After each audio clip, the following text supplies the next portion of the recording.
ሀጃር 2008 መኪናው በደንብ ያገለግላል። መልሶ መሸጥና መለዋወጫ ሼቭሮሌት ካፕቲቫ ፕሪሚየር ኦር ሴቻር ይሻልሃል። በብዙ ርቀት በደንብ ሴቻር ይሻልሃል። ሱዙኪ ባሌኖ ምንም አይነት ኢሹ የለበትም። 1.5 ከ15 ቢ የሚባል ኢንጂን አላቸው። 4 ስፒድ አውቶማቲክ ቶርክ ኮንቨርተር ነው። አትቸገርም። መኪናው በደንብ ያገለግላል። ሊዮፓርድ 8 ቆንጆ መኪና ነው። ውሊንግ 7 ሲት ሃይብሪድ እንዴት ነው? 7 ሲት ሃይብሪድ 6 ሚሊዮን እኔ እንጃ። እንግዲህ ውሊንጎች ጥሩ የሚባል ኤክስፒሪየንስ አላቸው። እውነት ለመናገር በሃይብሪድ በጣም ረጅም ባይሆንም ጥሩ የሚባል ኤክስፒሪየንስ አላቸው። በተለይ በኤሌክትሪክ መኪና በደንብ ኤክስፒሪየንስ አላቸው። አላወቅኩትም የትኛውን መኪና እንደምትለኝ ግን 7 ሲት ሆኖ ሃይብሪድ ፕላጊን ሃይብሪድ ምናምን ከሆነ ያን ያክል የምትቸገረው ነገር የለም። አብዛኞቹ ፕላጊን ሃይብሪድ መኪናዎች ዴዲኬትድ ሃይብሪድ ትራንስሚሽን ወይ ኢሲቪቲ ነው የሚጠቀሙ። ትራንስሚሽን ኢሹ ከሌለባቸው ፕላጊን ከሆነ ያን ያክል የምትቸገርበት ነገር የለም። ውሊንጎቹ ደህና ናቸው። በሀገራቸው ላይ ጥሩ የሚባል ኤክስፒሪየንስ ያላቸው ናቸው። ቼቭሮሌት ካፕቲቫ ፕሪሚየር ነዳጅ ኮንሰምፕሽናቸው ከፍ ያለ ነው። በደንብ መልክ ብቻ ነው መኪናው። 4 ሲሊንደር ያሪስ 2012 አሪፍ ነው። ምንም ችግር የለበትም። በደንብ ያገለግላል። ሱዙኪ ኤስፕሬሶ ይሄም መኪናው ሳይዙ ካላነሰ እና ቦዲው ካልደበረ ፐርፌክት መኪና ነው። በደንብ ያገለግላል። ሃይንዳይ አይቴም 2013 250 ኪሎ ሜትር ፎር ራይድ። ያው ኪሎ ሜትሩን ምንም አይጠቅምም አይጎዳም። 250 ሺህ ትንሽ የሚባል አይደለም፣ ግን በአግባቡ የተያዘ መኪና ሆነ ያገለግልሃል። አሁን ማርኬት ላይ የምታገኛቸው እነ ቪትስ እነ ኮሮላ ዙሮ ገልብጦ ምናምን ነው እንጂ ይሄ 150 ሺህ ኪሎ ሜትር የለም። እነሱ ሚሊየን ቤት ገብተዋል። ሀገራቸውን ብዙ ተረድተዋል። እዚህም በደንብ ተጨፍጭፈዋል። 2017 ቱሶን በዱባይ ሆነ ቆንጆ ነው። ቪትስ ኦር ስዊፍት ይሻላል። ካንጎ በጣም መጥፎ የሚባል መኪና አይደለም፣ ግን መለዋወጫቸው ውድ ነው። መልሰ መሸጥም ያዝ ያደርጋል። ጂፕ ራንግለር አንሊሚትድ ሩቢካን ምናምን እዚህ ሀገር ላይ ብዙ የሉም። መኪናዎቹ በጣት የሚቆጠሩ ናቸው። እነዚህ ራንግለር በሩቢካኖቹ በፕላጊን ሃይብሪድም አላቸው። መኪናዎቹ መጥፎ አይደሉም። ሀገራቸው ላይ ጥሩ ያገለግላሉ። ኢትዮጵያ ውስጥ ሆነህ ግን እኔ አላቅም። ፎቶን 18 ሲት ባስ መረጃ የለኝም። ሃይንዳይ ግራንድ ስታር 2012 ምንድነው ችግራቸው? ገራጅ ያመላልሳል፣ ቶሎ ቶሎ ይበላሻል። ስፔሻሊ የፊውል ሲስተም ላይ ችግር ካጋጠመ በደንብ ይበጠብጣል። አቫንቲ ቆንጆ መኪና ነው። መኪና ዋጋ እንዴት ነው? በዚሁ ይቀጥላል? አናቅም። መንግስት አዲስ ፖሊሲ ካወጣ የነዳጅ መኪናዎች መግባት ይችላሉ ብሎ ከፈቀደ በዚሁ አይቀጥልም፣ በደንብ ይቀንሳሉ። ካልተፈቀደ ግን በደንብ ይቀጥላል። ጂሊ መጥፎ አይደለም፣ አንጻራዊ። አቫንቲ ቆንጆ ናቸው። ቱክሰን 2017 አሜሪካን 54 ኪሎ ሜትር 2017 የአሜሪካን ስታንዳርድ 1.5 1.6 ቱርቦ ከሆነ አይሆንም። አሜሪካ ኮሪያ ምናምን የምትላቸው እንደዛ ናቸው። ኢንጂን ሳይዙ ግን 2.0 ከሆነ አያስቸግርህም። 2.2 ከሆነ አያስቸግርህም። ፔጆት 5008 4 ሲሊንደሮቹ በጣም ቆንጆ ናቸው። 3 ሲሊንደሩ ደከም ያለ ነው፣ ማገልገል ግን ይችላል። ጄቶር ኤል7 የሆነ ነገር በለን መኪናው ችግር የለበትም፣ ማገልገል ይችላል። ፕላጊን ሃይብሪድ ነው። 1.5 ቱርቦ በዴዲኬትድ ሃይብሪድ ትራንስሚሽን ያላቸው 2 ስፒድ ዴዲኬትድ ሃይብሪድ ትራንስሚሽን ነው የሚጠቀሙት። የሃይብሪድ ሲስተማቸው ላይ ችግር የለም። ባትሪ 18.6 እና 26.5 ኪሎ አወር ባትሪ ኦፕሽን አላቸው። በፉል ቻርጅ እስከ 120 ኪሎ ሜትር ድረስ መሄድ ይችላል። ፕላጊን ሃይብሪድ ስለሆነ ማለት ነው። በስፔሲፊኬሽን ምንም አይነት ኢሹ የለበትም። መኪናው ብዙ አልገባም ሀገራችን፣ አብረን እናያለን። ደግሞ ጄሊ ሳብ ኤስ7 ነዳጅ ኮንሰምፕሽኑን ከቻልከው ማገልገል ይችላል። ሱዙኪ ሴሌሪዮ ወይስ አቶስ ሃይንዳይ የትኛው ይሻላል? ሴሌሪዮ ይሻላል ለራይድ ከሆነ። ሱዙኪ ሴሌሪዮ 3 ሲሊንደር አውቶሜትድ ማኑዋል ትራንስሚሽን ነው። ሃይንዳይ አቶስ 4 ሲሊንደር አውቶሜትድ ማኑዋል ትራንስሚሽን ነው። ከፊውል ኮንሰምፕሽን አንጻር ሃይንዳይ አቶሱ በደንብ ኮንሱም ያደርጋል። ሱዙኪ ሴሌሪዮ ጥሩ ነው ኮንሰምፕሽናቸው። የትራንስሚሽን ኢሹም እንደ ዲዛይሮቹ በጣም አያስቸግሩም። ሴሌሪዮ አንጻራዊ ደህና ናቸው። ብዙ 150 ሺህ ከዛም በላይ ተነርተው ምንም ሳያስቸግሩ ይሄዳሉ። ዳይናማቲዝ 2003 ለራይድ ለመኪና አዲስ ሆንክ በደንብ ይበጠብጣል፣ ትቸገራለህ። ቶዮታ ረሽ ቆንጆ ነው። ኮሮላ ጥሩ ናቸው። ካናይ ባይ አቫታር ገንዘብ ካለ ጥያቄ አያስፈልግም። መኪናው ቴክኖሎጂ የተላበሰ መኪና ነው። አቫታር በህዋዌ ቻንጋን እና ካትል በጥምረት የተሰራ መኪና ነው። ህዋዌ ቴክኖሎጂ የሚታወቅ ካምፓኒ ነው። ካትል ባትሪ በማምረት ቻይና ላይ አንደኛ የሚባለው ካምፓኒ ነው። ቻንጋንም እንደዚሁ ኖርማል መኪናዎችንም ብዙ ያመረተ ካምፓኒ ነው። ጥሩ የሚባል ቴክኖሎጂ የተላበሱ መኪናዎች ናቸው። ግራውንድ ክሊራንሳቸው በጣም ትንሽ ነው። በተለይ 1.2 ከሆነ 1.1 አንጻራዊ ይሻላል፣ 0.7 አንጻራዊ ይሻላል። መኪናዎቹ ፐርፌክት ናቸው። ግን ጂፕ ራንግለር አንሊሚትድ ምንም አልልህም ብራዘር፣ ገዝተህ መዘነት ትችላለህ። ይሄ 3 እና 4 ሰው ጋር ያለ መኪና ነው። እዚህ ቪትስ የሚጠይቅ ሰው ማለት አታስጨንቀን። ኮሮላ ሊሚትድ ካርቡሬተር ማገልገል ይችላል በደንብ ስፔሻሊ ኢንጂናቸው በቱኢ ከሆነ ምንም አትቸገረው። ክሬታ 2023 በጣም ቆንጆ መኪና ነው። 2008 ስታር ኤክስ ኤች2 ኦር ኤች1 እነዚህ አንጻራዊ እዚህ ማራቶን ሞተር የሚያመጣቸው መኪናዎች አሉ። በፔትሮሎቹ ከሆኑ ብዙ አያስቸግሯቸውም። በዲዝል ሲሆን ግን በጣም ኦልድም ነው ሊያስቸግርህ ይችላል። ያሪስ ኮሮላ 4 ሲሊንደር ቆንጆ ነው። ጄቶር ኤክስ 90 ከኤክስ 70 ብዙ የተለየ ነገር የለውም ሰፋ ከማለት ውጭ። ኒሳን ካሽካይ 2018 ምንድነው ችግራቸው? ሙቀት ያስቸግራል። ዩዋናፕ እና ቻንጋን Q05 በድፍኑ ዩዋናፕ ይሻላል። ድራይቪንግ ሬንጁ ምናምን ቻንጋን Q05 የተሻለ ነው። እንደ ሰው ሆናለው አያለው ካልክ Q05 ነው መግዛት ትችላለህ። ምንም ችግር መስማት አልፈልግም የተረጋገጠ ነገር ነው የሚያስፈልገኝ ካልክ ግን ዩዋናፕ ይሻላል በደንብ። ቼሪ አሪዞ 3 ቼሪ አሪዞ 3 2017-18 ነው። ፊውል ኮንሰምፕሽናቸው ነው ከፍ የሚለው እነዚህ መኪና ሌላ ችግር የለባቸውም። በደንብ ያገለግሉሃል። ሚትሱቢሺ L200 በጣም ጥሩ የሚባል መኪና አይደለም። ሲላዮን 05 ስማርት ኦር ቻንጋን Q05 ኦፕሽኔቱ ይሻላል። ሲላዮኑ ይሻላል። ኮምፓክት 2009 እንዴት ነው? ኮሮላ ለራይድ ሞተር ያልፈታ ያልተነካካ ካገኘ መሆን ይችላል። ግን ያሪስ ኮምፓክቶች ደክመዋል። ኮምፓክት ከዋጋ አንጻር ነው ሁላችሁ የምትጠይቁት። ለመኪና አዲስ ሆናችሁ ኮምፓክት በደንብ ያስቸግራቸዋል። አብዛኞቹ የደከሙ ናቸው። በጣም ብዙ ሰው ጋር የተቀያየረባቸው፣ ብዙ ሰው የነዳቸው፣ ብዙ ሰው የያዛቸው መኪናዎች ናቸው። ሞተር ያልፈታ ቴስታታ ያልፈታ ፈልገህ ነው የምታገኘው። እዛ የሆነ እንከን ያለበት ነገር ከሆነ ይበጠብጣል። ለመኪና ልምድ ካለህ ግን ማገልገል ይችላል። መኪናው በደንብ ማገልገል ይችላል። መኪናውን እንዳቅሙ እንደ ጉልበቱ አድርገህ የምትጠቀምበት ከሆነ በደንብ ማገልገል ይችላል። ለአዲስ ሰው ለጀማሪ ሰው ነው ያልመክርም። በተለይ ሞተር ቴስታታ የፈታ የተነካካ ነገር ከሆነ ይቅርብህ። ከዛ ውጭ ግን መሞከር ትችላለህ። ካሪናኢ ቆንጆ ናቸው፣ ምንም ችግር የለባቸውም። ሱዙኪ ኤቭሪ አሪፍ ነው። ኪያ ክሪቶ 2018 ኪያ ክሪቶ የሚባል አለ። ኪያ ቪስቶ ነው። ኪያ ክሪቶ፣ ኪያ ፒካንቶ ኢትስሚ በደንብ ጻፏ። ክሪቶ የሚባል ኪያ አላቅም። ኪያ ፒካንቶ፣ ኪያ ቪስቶ በ2018 የለም። ፒካንቶ ከሆነ ችግር የለውም ያገለግልሃል። ካሽካይ 2019 ምንም ችግር የለበትም ቆንጆ ነው። ቶዮታ ፕራዶ 2003 ኢንጂናቸውን በ5L አድርገው መኪናዎቹ ያስቸግሩም አሪፍ ናቸው። ሊፋን 530 ከና 5 አንጻር በጣም ደህና ነው። ቶዮታ ኮሮላ ክሮስ ሃይብሪድ 2023 ቆንጆ ነው። ቱክሰን 2010 ኢሮፕ ስታንዳርድ ናፍታ 2000 ሲሲ መለዋወጫና መልሶ መሸጥ ያዝ ያደርግሃል። ለማገልገል ግን ችግር የለባቸው መኪናዎች በደንብ ያገለግሉሃል። ከክሬታ 2018 ከ5008 እኔ ክሬታውን እመርጣለሁ። መዘነጥ ከፈለክ ግን ፔጆ 5008ን አድርገህ መዘነጥ ትችላለህ። መኪናዎቹ በጣም ያስቸግራሉ የሚባሉ አይደሉም። በተለይ 3 ሲሊንደሩ ሲሆን ደከም ያለ ነው አቅሙ። መለዋወጫቸው በጣም ውድ ነው። መልሰ መሸጥ ይይዛል።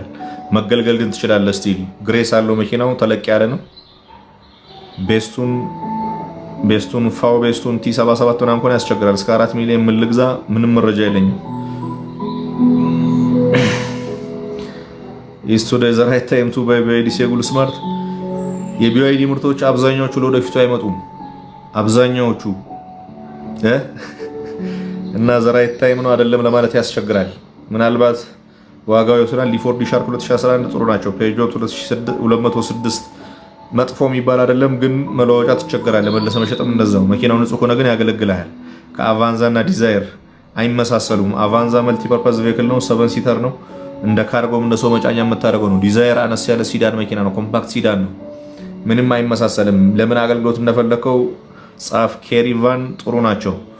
ታታ የትኛው ነው? BYD E7 ምንም በስፔሲፊኬሽን ደረጃ ችግር የለበትም። ኢቱን የሚተካ መኪና ነው። ሲዳን መሆኑን ካልጠላኸው መግዛት ትችላለህ።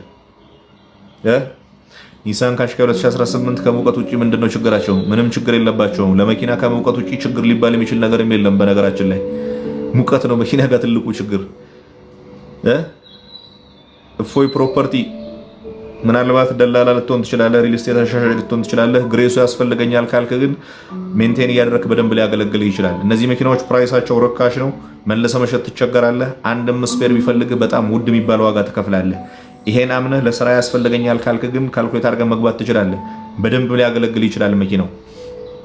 ጄቶር ዳሽንግ ለመዘነጥ አሪፍ ነው። ሃይንዳይ አክሰንት 2024 መሆን ይችላል። ቶዮታ 2L ፒክአፕ ቆንጆ ናቸው። አቫንዛ ምንም ችግር የለበትም። ሊፋን X60 ጥሩ የሚያስብል ነገር የለውም። ሃይንዳይ አክሰንት 2024 መሆን ይችላል። ሲዳኑ ማገልገል ይችላል። BYD ኪም ፕላስ ኦር ሺን ኤል ገንዘቡ ካለ ሺን ኤል ግዛ። ምንም ጥያቄ አያስፈልገውም እኮ ከሌለ ሺን ፕላስ ግዛ። ኮሮላ 120 121 ልዩነቱ መሪ የዞረና ያልዞረ ነው። ቢዞርም ባይዞርም ግን ብዙ የሚያስጨንቀው ጉዳይ አይደለም። መኪናዎቹ 20 ዓመትና ከዛ በላይ አገልግለዋል። ንጹህ ከሆነ መሪ የዞረም ያልዞረም ብትገዛ ለኔ ምንም ኢሹ የለውም። በደንብ ያገለግልሃል። ቢዜድ 3ኤክስ መጥፎ አይደለም። ቶዮታ አጊያ 2022 ይሄን መለዋወጫና መልሶ መሸጥ ያዝ ያደርጋል እንጂ መኪናዎቹ ቆንጆ ናቸው። ዋን ኤችዲ 1997 ቆንጆ መኪና ነው። ፔጆ 206 ለራይድ ሊያስቸግርህ ይችላል። ለራይድ ለፐርሰናል ዩዝ ከሆነ ንጹህ መኪና ካገኘ ግን ሞክረው። መለዋወጫ እንደ ልብ አታገኝም የነዚህ መኪና። ቢዜድ 4 ኦር ቢዋይዲ ሶንግ ፕላስ ለቤት የቱ ይሻላል ከሁለቱ? ቢዋይዲ ሶንግ ፕላስም ከገበያ የጠፋ መኪና ነው። ቢዜድ 4ኤክስም ከገበያ የጠፋ መኪና ነው። የትኛውን ልበልህ? ምንድነው የፈለከው? መጀመሪያ ዓላማህ ምንድነው? ዩዝድ መኪና መሸጥ ከሆነ ዓላማህ እኔ እንዳግዛ አትፈልግ።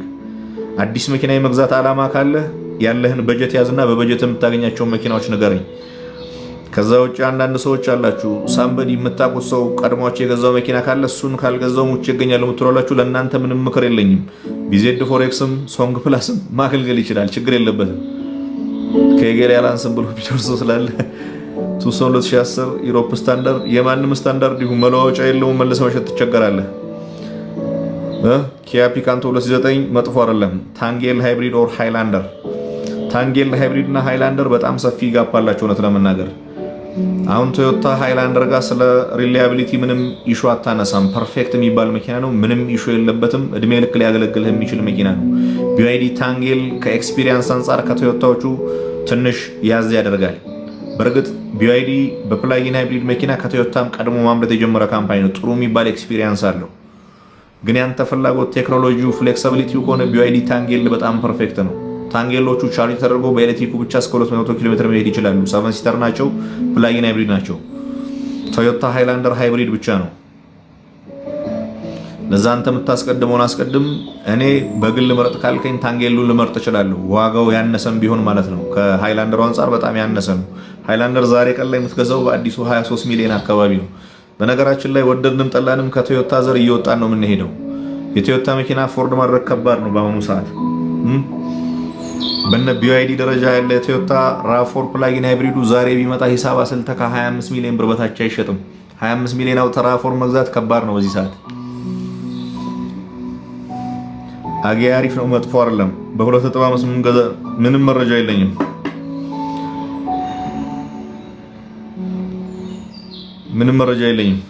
ሃዩንዳይ i10 2009 ማገልገል ይችላል። ፔጆ 306 ማገልገል ይችላል፣ ግን መለዋወጫ ትቸገራለህ። ይሄንም ቮልክስዋገን ፖሎ 2004 እስከ 2008 እዚህ ኢትዮጵያ ውስጥ ኮንክ በደንብ ትቸገራለህ። ጀርመን ኮን ያለው ምንም ችግር የለውም፣ ያገለግልሃል። ጄቱር ሃይብሪድ የትኛው አሪፍ ነው? የትኛውም የጄቱር ሃይብሪድ እንከን የለበትም። በስፔሲፊኬሽን ደረጃ ፐርፌክት ነው።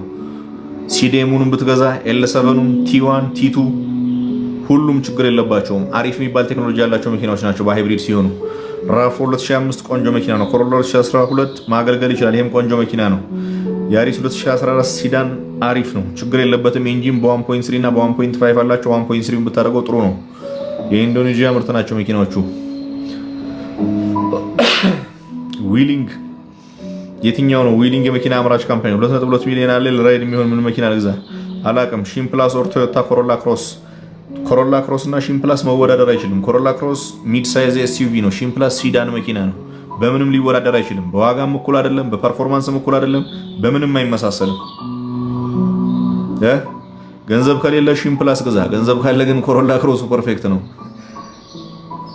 ቱክሰን 2020 በዱባይ ስታንዳርድ ቆንጆ ነው፣ ምንም ችግር የለበትም። ፕላስ 2005 ፎር ራይድ መሆን ይችላል። ኮሮላ 2012 ለአገልግሎት ይሆናል። አቤኔዘር 40 ጊዜ ነው እየጠየቀኝ ያለው። ልትሸጠው ከሆነ ዝም በል፣ ልትገዛው ከሆነ ግን መልሰህ እንደማሸጠውና ነዳጅ እንደሚበላ አውቀህ ግዛ። እድሜ ልክ ያገለግልሃል። ለመሸጥ ከሆነ ግን ዝም ብትል ነው የሚሻል። ፔጆት 5008 መጥፎ አይደለም። 3ኤል በ2.8 ልግዛው። ምንም ዋጋ መረጃ የለኝም። ምንም ዋጋ ብዙ መረጃ የለኝም። አትጠይቁኝም፣ ባትጠይቁኝ ይሻላል። ኒሳን ማርች አላውቀውም መኪናውን። ምናልባት ኢትዮጵያ ውስጥ 2 እና 3 ፍሬ ያለ መኪና ነው። አይቼውም ስለማላውቀው ነው አላውቀውም። ኒሳን ማርች F150 ላሪያት 2017 ዋጋ መረጃ የለኝም። መኪናው ከፊውል ኮንሰምፕሽን ውጭ ሌላ ችግር የለበትም። ID6 96% ልግዛው ወይ? አሪፍ ነው፣ ይመከራል። ID6 ውጭ ምንም መኪና አልገዛም ብለህ ከወሰንክ 96% ማለት 3 ዓመት ድረስ ያገለገለ መኪና ላይ ምንም ችግር የለውም። 2024 ከሆነ በጣም ቀንሷል ተብሎ ነው የሚታሰበው። 23 22 ከሆነ ግን 96% መጥፎ አይደለም። የምርት ዘመኑን ብቻ ያው። አቫንቲ 2007 አላውቀውም። ሶንግ ፕላስ ሃይብሪድ ሶንግ ፕላስ ሃይብሪድ ቆንጆ ነው። ከኢቱ እና ቢዋይዲ ስማርት ለራይድ የትኛው ነው ቢዋይዲ ስማርት? ኢቱ ከሴጉሎች በደንብ ይሻላል። በደንብ የተሻለ ነው። በምቾት በጉልበት በስፋት በደንብ የተሻለ ነው። ሴጉል ኪ ካር ነው። ወደ ማይክሮ ካር የሚጠጋ ነው። ለከተማ ውስጥ መንቀሳቀሻ ትንሽ መኪና ነው። ፕላዝ 2001 ነበረኝ ሽጬ በባንክ ሴጉል ለገዛ ነበር። ምን ትመክረኛለህ? ምንም አልመክርህም። በፕላዙ ራይድ ሰርተህ የምታውቅ ከሆነ ወይም ደግሞ በባንክ ገዝተህ የምትሰራበትን ስራ ያዋጣኛል የምትል ከሆነ አንተ ወስን። አሁን በፕላዙ ምን ያክል ነው የምትሰራው? ገቢህ ምን ያክል ነው? ወደ ኤሌክትሪክ ብታዞረው ምን ያክል መሆን ይችላል? አሁን በብድር ስትገዛ የኤሌክትሪክ መኪናው ምን ያክል ወራዊ ተከፋይ አለ? ይሄን ሂሳብ ስራና 2 ዓመት ውስጥ ምናምን ከፍለህ የምትጨርስ ከሆነ ሊያዋጣህ የሚችል ከሆነ አንተ ነህ መወሰን ያለብህ። እኔ ስራውን አላውቀውም። ሌኦፓርድ 3 ቆንጆ ነው። ገመቺስ ቆንጆ ነው ገንዘቡ ካለ። BZ4 ኦር BYD ሶንግ ፕላስ ቤት የቱ ይሻላል? ከሁለቱ ተመሳሳይ ናቸው እኔ ሁለቱም። ኪያ ፒካንቶ 2004 ንጹህ ካገኘ መሆን ይችላል። ሁለት ወር እንጠብቆ አሁን ምን እናድርገው ምናምን። ይሄን ነገር ለመገመት ትንሽ አስማተኛ መሆን ያስፈልጋል። ትክክለኛ እንደዚህ ጠብቁ የሚያስብል ነገር ሲኖር ነው ይጠብቁላችኋለሁ። ከዛ ውጪ ግን ዝም ብሎ በግምት አይሆንም። መስከረም ላይ ነዳጅ መኪና ኢትዮጵያ ውስጥ እንዲገባ ሊፈቀድ ይችላል የሚል ግምት አለ።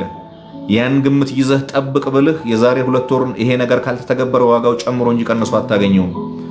ለዛ ዝም ብሎ የግምት እንትን አያስኬድም። ተጨባጭ ነገር ሲኖር ነው። ከመንግስት ቤት ብዙ መረጃ የለኝም በነገራችን ላይ እንደናንተ ነው መረጃ ማገኘው። BYD ፒክአፕ ሻርክ ደብል ካፕ ምንም ችግር የለበትም። መኪናው በደንብ ማገልገል ይችላል።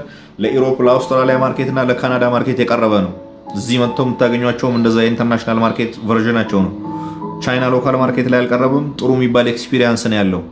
መጥፎ ፊድባክ የለውም እየተጠቀሙ ያሉበት ሀገር ላይ ማለት ነው። እዚህ ሀገር ደግሞ ሞይንኮ ራሱ ስላስመጣው ያን ያክል የሚያሳስብህ ነገር የለም። ነገ ከነገ ወዲያም እንደሱ አይነት መኪና ነው የሚመጣው የነዳጅ ውስጥ ካልተፈቀዱ ድረስ። ለዛ ብትሞክረው መጥፎ አይደለም። ሃይንዳይ ስታር 2016 ንጹህ ነገር ካገኘ መሞከር ትችላለህ። መኪናዎቹ ግን ያስቸግራሉ።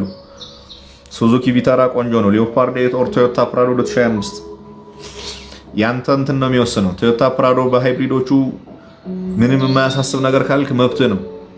ሌኦፓርድ 8 መዘነጫ የቻይና መኪና ነው። ፕላጊን ሃይብሪድ ነው። ብዙ ከፕራዶ የተሻለ ቴክኖሎጂ ያለው ብዙ።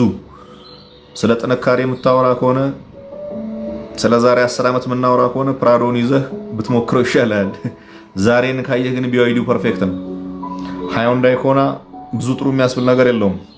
ጃክ ኤስዋል ራይድ ምናምን መሞከር ትችላለህ። እነዚህ ኤሌክትሪክ ሞተራቸው በጣም ትንሽ ነው። እነዚህም ኪ ካር ነው የሚባሉት። እዚህ ሀገር በእርግጥ ይሄን ጨምሮ እነ BYD ሲጉል እነ BYD ኢቱ ራይድ መስራት የሚችሉ አይደለም። ሀገራቸው ላይ ለሜትር ታክሲ የሚጠቀሙባቸው መኪናዎች እንደዚህ አይነት መኪና አይደሉም። እኛ ሀገር የሆነ በሽታ አለ። ሜትር ታክሲ የሚሰራ መኪና ሲበሰብስ ሲደክም በርካሽ ዋጋ ሲሸጥ ብቻ ነው። ምናልባት የታክሲ አገልግሎቶች እንደሚሻሻል አላውቅም እንጂ እንደሌላው ሀገር ቢሆን አይሰሩም። እነዚህ ችለው ጃክ ኢጄኤስ1 ምናምን በጣም ትንሽ መኪና ነው። 4-5 ሰዎች ነበት ደህና ዳገት ላይ ወጣል ይችላል። ግን ሞክረው ከሱ በታች በሆነ መኪናም እየተሰራ ነው። መሞከር ትችላለህ። ቲክቶክ ኤፍኤስአር አላውቀውም። ግራንድ አይ 2009 ሞዴል መሆን ይችላል። አስፈትሸ ግዛው። ስታሬክስ ፊውል ኮንሰምፕሽን በደንብ ኮንሱም ያደርጋል። 2015 አቫንቴ ኦር ኤላንትራ ልዩነቱን ነው የፈለከው። አቫንቴ የሚባሉት እዛው ለኮሪያ ሎካል ማርኬት የሚቀርቡ ናቸው። ኤላንትራዎቹ ለኢንተርናሽናል ማርኬት የሚቀርቡ ናቸው። አቫንቴዎቹ በኮምፈርት ውስጥ ባላቸው ፊቸር በደንብ የተሻሉ ናቸው ከኤላንትራ አንጻር ማለት ነው።